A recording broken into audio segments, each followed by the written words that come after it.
Or maybe they just might kill it. You know, who remembers? PCC will be coming back. Yes. Still waiting on that one. Still waiting on that one.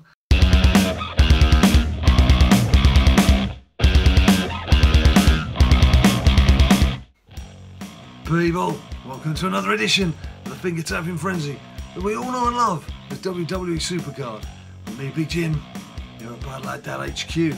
Now it's Monday, it's the day after. Last man standing, Batista. Did you trap that Drax fella? Did you just miss out? 10,000 people. Today we'll be looking at their Batista cards going, was that worth it? Are you one of those people going, was that worth it? Or are you quite happy with what you got? I think basic rule of thumb appears to be if you finish in the top 200 or 300, you're not too disappointed. If you finished in the top 2,000 or 3,000, it's okay. If you finish sort of 4,000 and below, you're like, well, hang on a minute. This isn't as good as half of my WrestleMania pros. So we'll come on to that.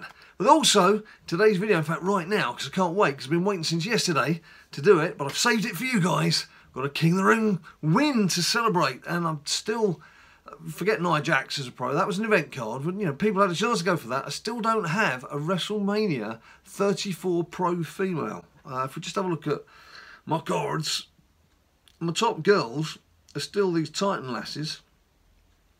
You'll be saying, Big Jim, why have you not pro'd Nia Jax yet? She is all done, everything's done, matches played, tokens all in place. But I was just waiting until last man standing finished, because if I'd stuck her into my last man standing deck, it would have just put me up against a lot of WrestleMania 34 pros, and I'd have lost, for obvious reasons. But now that that's through, that's done, I'll get her out of this King of the Ring. We can pump her up, and get her powered up, and stick her back in King of the Ring to get her ready to be fully pro'd. Anyway, look, my single lasses, there's Ember, there's Ruby, there's Amanda, and the big hugger herself. So those are my 4 female singles. I would dearly love to get one of those, or of course, Sasha Banks is this evening's team event. So I wouldn't be too disappointed to see her, although our team's been fairly quiet the last couple of weeks. We've had a few people who've had to step out for various reasons, so we might struggle to get that. So I'll come on to that. Hopefully we will chisel through it, it won't be a problem. Anyway, King of the Ring, complete. Congratulations, Big Jim, you are King of the Ring. Now, I would like to say that this was done through skill and endeavour and clever tactics, but basically my opponent in the final who had a better deck than me went AWOL, so I won. It's totally down to him. I mean, I've done it plenty of times myself, particularly at semi-final level where I've missed out because I either fell asleep or forgot what I was doing. But yeah, he went missing and I profited. So let's see what I get. Now, if it's not going to be a female that gives me a pro, then obviously something that gives me a male pro would be welcome. What I don't want is a third card or something that's so low down in the tier now that it's not going to make much difference to me. So anyway, stop talking, Big Jim. Press the bucket. Samoa Joe, well, I've had him as a Titan, so that's not going to help when it comes to the catalogue. But now the biggie, and we get Tyler Breeze. Oh, God. The reason why I chuckle with Tyler Breeze is all the complaints I've seen on Twitter this morning with people saying about their Batista cards not even being able to beat a pro at WrestleMania 34 level. The one example that people keep pulling up is Tyler Breeze. I can't even beat my Tyler Breeze pro. So there we go. I'll have my own Tyler Breeze card to compare with others. Right, let's have a look at who's got beat in the final. Bimbers. Well, there you go. There's a lesson there, isn't there? Is not to walk away. As you can see, he hadn't powered up for that match, and that continued throughout. So it was a comfortable stroll for me in the end. If we go into Managed Superstars, I just want to check. There's just one Nia in there because I want to get her pro'd now. Get her done. Get her done. While we talk about this Batista scenario, now they have said that this last man standing will be the last man standing for a while they review things. Now, one of the things they seem to need to review is what happens to the stats with these cards when people start powering them up, because it seems to be just as much a surprise to the people at SuperCard and Cat Daddy as it is to the rest of us once we've powered them up. And if you remember last time out, with the Braun Strowman cards. A few hours, what, 12 hours, 16 hours after the event, they released some little boosts, some little stat upgrades to people. I think it was outside the top 2,000, something like that, to improve the quality of their cards.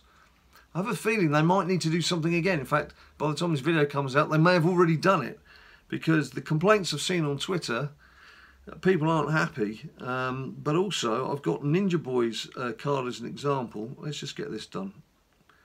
If you're worried that I've not checked to see about the tokenage and that everything is okay with Nia Jax there, I did actually do that just before I started filming, because I thought the last thing I want to do, I've seen plenty of people do it before, is incorrectly pro something just because I'm talking too much on camera. And knowing how much I love to talk on camera, I checked her out beforehand. It's always good to check her out beforehand. So that's been done. So let's just get on to general cards. General cards. Actually, I could have gone on to females. That would have been quicker, wouldn't it? Not support. I didn't say support, did I? Fat fingers. Right, here we go. Nia Jax. Let's get her locked down. And let's stick some Titan goodness. Yes, that doesn't sound quite right. Let's feed some Titan cards into Nia Jax. How many have I got to go? Right, there's a Braun there that was only pro'd. Here we go, nicely done. It was only pro'd for that very purpose. I won't token her just yet, actually. Will I? Will I token her just yet? Well, I'm always going to do the power toughness. Always going to do that. The question is, do I 3 and 2? Yeah, I probably will 3 and 2. Wee, not 4 and 1, 3 and 2. There we go. That's what I'm doing. That's what I'm sticking to. And it's just a question of whether I save that extra one for ability or stick it in charisma. I don't know. That's the one I want to keep up my sleeve for now. Keep that one up my sleeve for now. Let's just see where that's put her in my general cards. And there you go. Now she is fully heroic pro. She obviously hasn't played any matches yet, so there's that to come. Now you can see my Batista sat there. Naturally hasn't played any matches. I reckon it'll add about 3,200, 3,300 per ranking, whatever you call them, category, power, toughness, speed and charisma. So you'll probably be looking at 248, 247, 244, 245-ish on his stats, which is still way off triple her, who, as you see, that was finishing 889th, whereas my Batista, you'll have seen already from what was thrown around earlier, finished, I got 200. I did want to finish in the hundreds, and actually if I'd finished 195th, I'd have been in the category above, which would have just added a few more hundred to his stats. But hey, you know, I'm not going to complain too much at that. And I'm not too disappointed with that card. It's better than my Braun, which it obviously should be, because it finished higher up. And these, the Daniel Bryan and the AJ Styles, I didn't get the heroic mode on the respective Road to Glory, because if you remember, I was having to 1 point my way just to those cards. So I was able to do it on Ringdom without too much discomfort. But on the Road to Glory, it was just several steps too far. So that's where we stand in terms of that. But as I say, I'm quite happy with that card. I think finishing 200, that's probably about what it's worth. I'm not expecting it to be 50 times better than a heroic card or what have you, but it's an event card. And the whole point of an event card is an event card should be better than a standard pro. It should be. If you're going in for an event and you're devoting time to that event, it should be better than something that you've just got through the luck of the draw out of some packs. Now, Ninja Boy, if you have a look at Ninja Boy's card, I'll call it up on screen here, he finished 4,920th. The astute of you out there will know that that's just slightly into the top half. If you've got 10,000 people getting the card, he's finished, just crept into the top 5,000. Now, he's fed his card up, hasn't played any matches yet, admittedly. So again, bear in mind, maybe about 3,000 to add to each stat, but he's fed his card up, and he's only just better than his Big Show Pro. And looking at the stats there of his Rock WrestleMania Pro, it's not going to match that.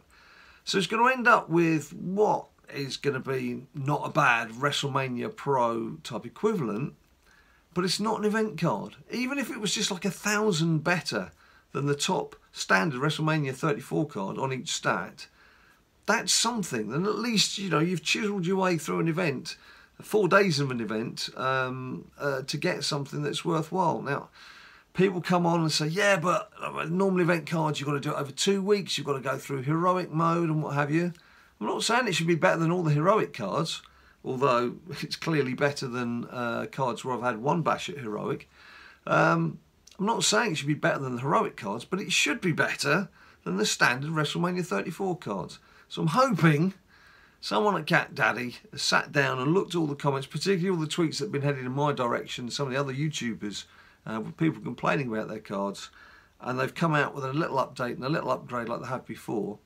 But what they're going to do with the event now, I don't know. I mean, they should be applauded for trying something new. I mean, we've been saying for a long time, Road to Glory is so monotonous, and the heroic modes, God, it's killed it. And I see a dwindling interest in the game. There's a lot of people just either not bothering or stepping away, and our own team chat has got fairly quiet because when we are doing it, it's very intense. It's 4 days, it's very intense. And they've come up with this new mode, and now they're having to take the new mode offline for a bit while they review it to try and tweak it, to try and get it back to how they feel it should be working, or I don't know, I'm not quite sure what they need to do. I mean, I don't see why they can't just now carry on, because this is pretty similar to the Braun Strowman Last Man Standing. As I say, they've got to come out with some sort of tweak for people and then just do the same next time. Because if you take it off, it seems to be the only people who test this game are us, the actual players, the actual people playing the game. So they take it off. I don't see what they're going to achieve by staring at it, sticking it in a corner, just staring at it for a bit, and then relaunching it again in a month or 2 months, or maybe they just might kill it. You know, who remembers? PCC will be coming back. Yes, still waiting on that one. Still waiting on that one. So that could be the last we see of Last Man Standing. Could be the sound of that last bell for Last Man Standing.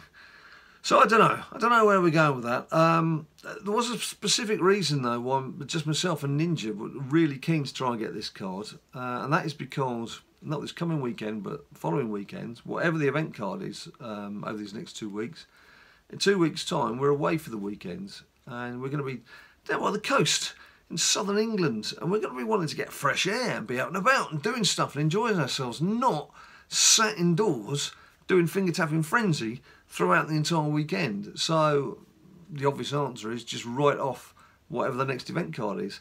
And I have to admit, I'm looking forward to the break. Not just in a couple of weeks' time, but this coming weekend, to know that I don't have to chase after that event card. I could just chisel a bit on one of the other modes if I feel like it. That feels kind of good. I can understand why some people are stepping away right now. So I guess my question to you guys is, are you feeling stale? Do you think, God forbid, do you think WWE SuperCard has run its course? Do you think this is now entering the final stretch? It's the home straight for WWE SuperCard. There's perhaps not much else they can do to keep our interest. I mean, again, one of the things with Last Man Standing is it did give players who aren't in the top tier a chance to at least chisel their way towards getting a decent card. You take that away again. Anyone new starting the game, coming to it fresh, you look at those top tier cards and you look at where you start. That is such a long journey you've got to try and do to get anywhere approaching the top tiers. Perhaps it's just too big for its own boots. Who knows? Is this it? Have we seen the end? Could this be the end of WWE? No, Big Jim, no, say it ain't so. But perhaps it could be. Perhaps we all need it. Perhaps we need to be doing something else with our lives. Who knows? Could this be the end of WWE SuperCard? Let me know your thoughts and your comments down below. Do let me know about your Batista cards. It does seem to be, from the tweets, it's just a very quick generalisation that anyone from 4,000 upwards, pretty unhappy with what they've got. Anyone sort of 3,000-ish is like, oh, okay, it's not great, it's all right. 2,000 and below, not too bad. As I say, I'm finishing 200. I'm okay with what I've got. I'm not greedy. I'm okay with what I've got. But there we have it. That's it for another video. Thanks ever so much for watching, people. It's the usual shout. If you like what you've seen, subscribe down below and you can see some more. And give me a few likes while you're down there. And of course, there's all the social media. There's Instagram, there's Facebook, there's Twitter, where all the banter is. Until I see you next time with the next WWE SuperCard video, or perhaps something new, fresh and exciting. I don't know. You stay cool.